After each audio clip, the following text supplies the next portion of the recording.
I'm Joe-Lewkowicz with Coldwell-Banker Realty, and this is our monthly live stream report. Today is November 8th, and we do this every month trying to give an update as to what's happening in Northwest Tampa, which is the area that I work in, and also answer any questions that may come through. So to start, just kind of an overview as what's happening in the market right now. As I said, again, this is November. Our sales at this time of year, a little bit better than they've been for October and September. November sales are people that are trying to buy a house before the end of the year. They want to have the tax deduction for next year. They want to make sure they get homestead exemption. And a lot of people just said, we're going to buy a house right now. Now, once we get towards closer to the holidays, the market will slow up. Doesn't mean sales drop off the face of the earth, but it's definitely going to be a lot slower than it's been. Now, what that means, great time to buy a house. There's not as much available, but the people that are selling all really want to sell. If they're still in the market right now, they really want to make a sale. They want to make it happen, and they want to get it done. They at least want to be under contract before the end of the year. A lot of people make that as a deadline. So kind of keep that in mind if you're looking to buy a house. If you're looking to sell, if you can hold off, you're probably a little better to wait some. But a lot of people can't. You know, if your house is sitting vacant, you know, it's costing you a month's payment plus taxes, plus insurance, plus interest. And you got to tell got to call your insurance company and say you got a vacant house, and that becomes a problem. With that in mind, that was one of the things I wanted to discuss. If you have a house that is vacant and you have not told your insurance company, you ought to check your insurance policy to make sure that if something happens, you are covered. And I'll give a classic example of something a guy told me yesterday that happened to a house that he had down towards Port Charlotte. Air conditioning was set at 55 degrees and he was gone for a month. He didn't have it for sale. It's just that somehow the thermostat got turned that low. Didn't hurt the air conditioner, didn't do a thing, except that the pipes were up in the ceiling. All this moisture condensed and he had to get all new ceilings, and that was an insurance issue. Luckily, he was covered. But if your house is vacant, and whether it's for sale or not, and you haven't told anybody, then you're going to be running into a problem. And so with that in mind, let's see what other questions we might be getting right at this time. And that was my thought for the month, just to give you some idea there. Let's see what kind of questions we're getting that might come in that I can answer. Okay, here's the first one. Since I'm selling my house during the holiday season, is it worth putting up holiday decorations? That's a great question, and I think it can help a house. It makes it look homier. You get to enjoy it. Just be prepared. If you sell the house, you're going to be taking the decorations down. A lot of times the holiday decorations make the house look even more inviting than it would have been before, so I would recommend doing that. So let's see what the next question is. How do I determine whether to sell during the holiday season or to wait until a more optimal selling period? Okay, we just kind of talked about that. If you have all the time in the world, then our best market is April, May, June, July. Those are our best 4 selling months. That's that in, year out. Now, the risks that might happen this year is that the interest rates, they're already running at about 5.1, 5.15%. And a year ago, they were running at closer to 3.5 to 3.6%. That's almost a 1.5%, at least a 1% increase to a 1.5% increase in interest rates. What does that mean to you selling? Well, from a buyer's point of view, that means their interest costs have gone up by 25%. They have that much less buying power.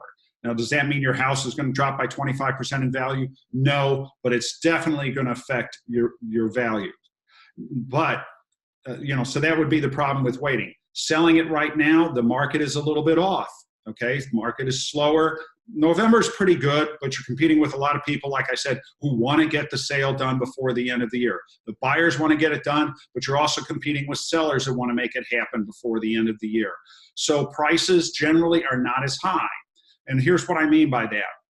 Normally, our market goes up by 5 to 6% a year. It has been the last few years. Will it still go up? The only time I've ever seen the market actually decrease in value is from 2007 through about 2011. Other than that, I've seen the market just be flat, maybe going up 1% a year when it's a very, very down market. But what happens with it, that's the average price. What happens for certain houses is, if you're at the higher price range, you may get, like in summertime, maybe you would get $600,000, and right now you're only going to get $550,000. It could be that much of a swing. Now, if you can wait, that's great. The risk, interest rates are higher. If your house is vacant, we talked about that just a second ago, that gets really expensive to have it sit. 5 months of sitting around with a house payment and total cost of being $4,000 or $5,000 a month. Should you have gotten it sold sooner, taken a price reduction? I would recommend really thinking hard about that. If you don't have a realtor, talk to me. If you do have a realtor, talk to them. Okay, let's see what else we're getting. What are the advantages that comes with receiving tax breaks before the end of the year? Well, on selling a residential home, there really aren't any tax breaks, okay? Now, buying, sometimes, and you need to talk to your accountant, the points that are charged are considered prepaid interest, and those can be taken off as a tax deduction. Now, owning the house from the beginning of the year through the end of the year, number one, all that interest is tax deductible. Number two, the property taxes are all tax deductible. So if you want to get, if you don't have any tax deductions right now and you're trying to get some, you want to start them in January rather than starting them in May, so you have the most tax deductions that you're possibly going to have. Again, talk to your accountant on this. Let's see what else we've got, if there's a couple more coming in.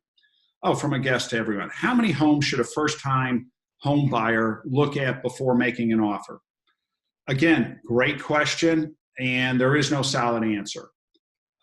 Usually how I try and work it is, I'll take somebody out, make sure they're pre-qualified. Here's the price range you're looking at. So in other words, let's say you're looking at a $300,000 house. I'm not showing you houses that are $400,000.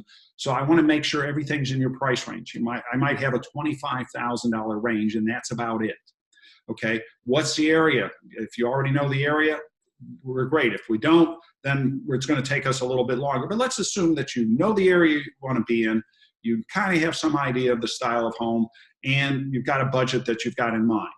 We're going to see pretty much everything that's out there, and we can probably do it in one day.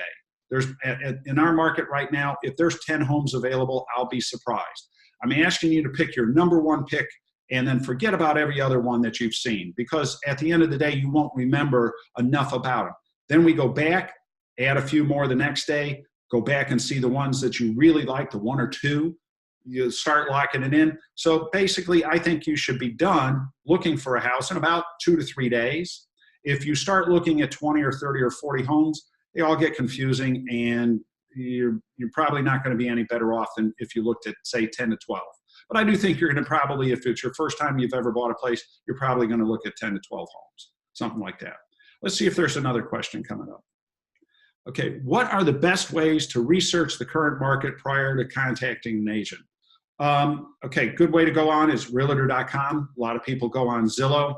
My only problem with Zillow is a lot of times they have what are called pre-foreclosures, or they have rental homes mixed into the whole thing. The pre-foreclosures, they make everybody confused because they could be 2 or 3 years out before they ever hit the market, if ever. So realtor.com is run by the National Association of Realtors, and they probably have the most current information. See what's available. See what styles you like. And then what I would do, take a drive by the neighborhoods. Do you like them?